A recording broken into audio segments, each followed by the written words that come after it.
Terima kasih Anda masih bersama kami dalam Berita Papua hari ini. Bagi Anda yang baru saja bergabung, kami akan sajikan kembali 3 berita utama.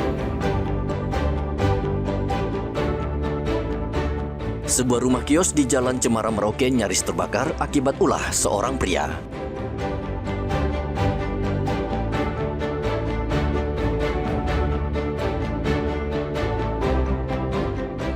Kesal saat ditegur oleh pria Parubaya, sejumlah pemuda di Kabupaten Sarmi malah menganiaya korban hingga tewas.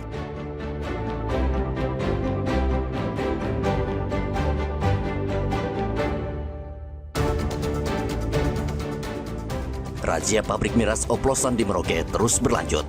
Polisi berhasil menyita ribuan liter miras dari pemukiman padat penduduk.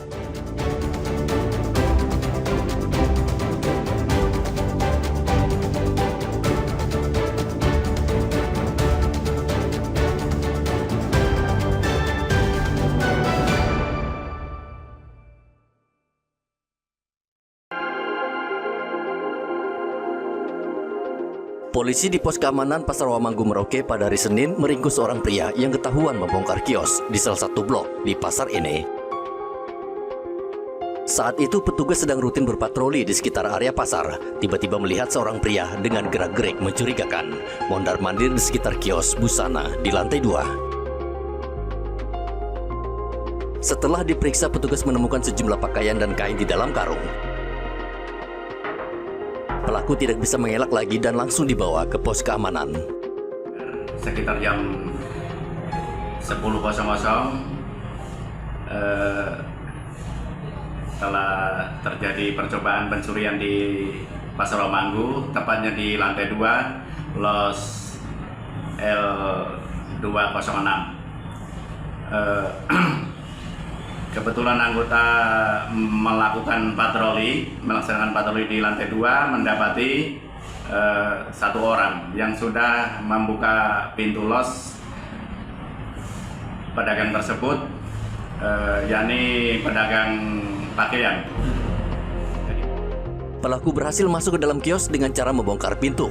Sebelumnya ia sudah mengamati lokasi dan mencari waktu yang tepat untuk beraksi. Pelaku bersama barang bukti kini diamankan kepolisian untuk penyelidikan lebih lanjut. Polisi masih mencari seorang lagi pelaku yang kabur saat akan ditangkap. Muhammad Ridwan dan Rian Tonai melaporkan dari Merauke, Papua Selatan.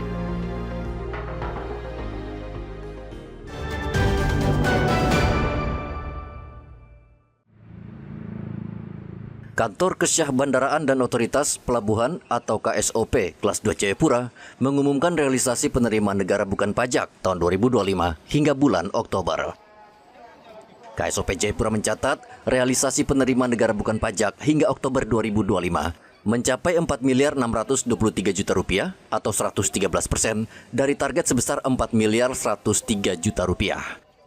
Kepala Seksi Lalu Lintas, Angkutan Laut dan Usaha Pelabuhan KSOP Kelas 2 Jayapura, Samuel Yabes mengatakan sektor pendapatan jasa pelabuhan yang memberikan sumbangan besar yakni sektor jasa navigasi dan jasa perkapalan serta kelautan.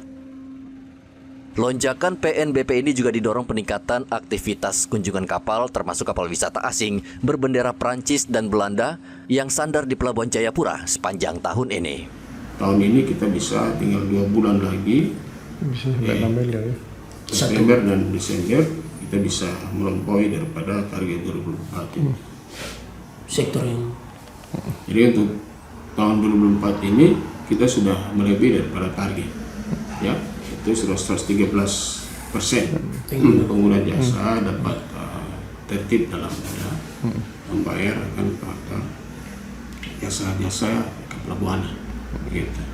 Dari pelayanan kita berikan, jadi kita servisnya pelayanan kami berikan itu secara cepat, ya, sehingga nanti bisa berdampak daripada kinerja dari pelabuhan itu, sehingga nanti untuk PNBP itu juga bisa meningkat.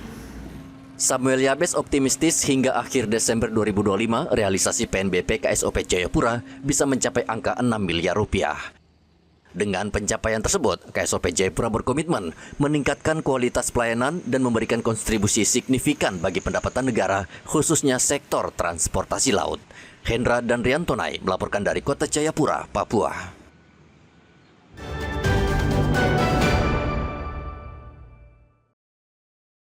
Polisi di Kabupaten Sarmi, Provinsi Papua membekuk 3 pelaku pengeroyokan yang menyebabkan seorang warga bernama Ramli tewas. Satuan Reserse Kriminal Polres Sarmi saat ini tengah mendalami motif para pelaku dan memburu pelaku lainnya. Pengeroyokan terjadi pada hari Jumat pekan lalu di Jalan Kelurahan, Sarmi Kota. Korban berusia 56 tahun ditemukan tidak berdaya. Warga sekitar lalu membawanya ke rumah sakit, namun nyawanya tidak tertolong karena menderita luka parah.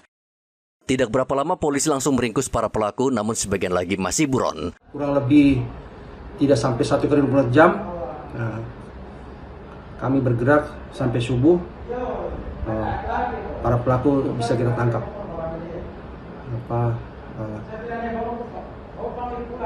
Salah satunya berinisial AY. Selanjutnya anggota bergiat lagi sampai pagi.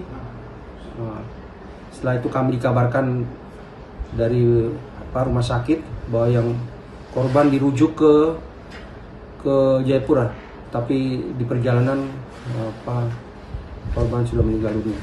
Syukur alhamdulillah tidak sampai 1x24 jam kami sudah menangkap para pelaku, kurang lebih ada 3 orang. Peristiwa terjadi ketika pelaku merobek baliho permainan judi. Korban kemudian menegurnya, namun pelaku justru marah dan mengeroyok korban hingga tewas. Jenazah korban rencananya akan dimakamkan di kampung halamannya di Sulawesi Selatan. Arthur dan Riantonai melaporkan dari Sarmi, Papua.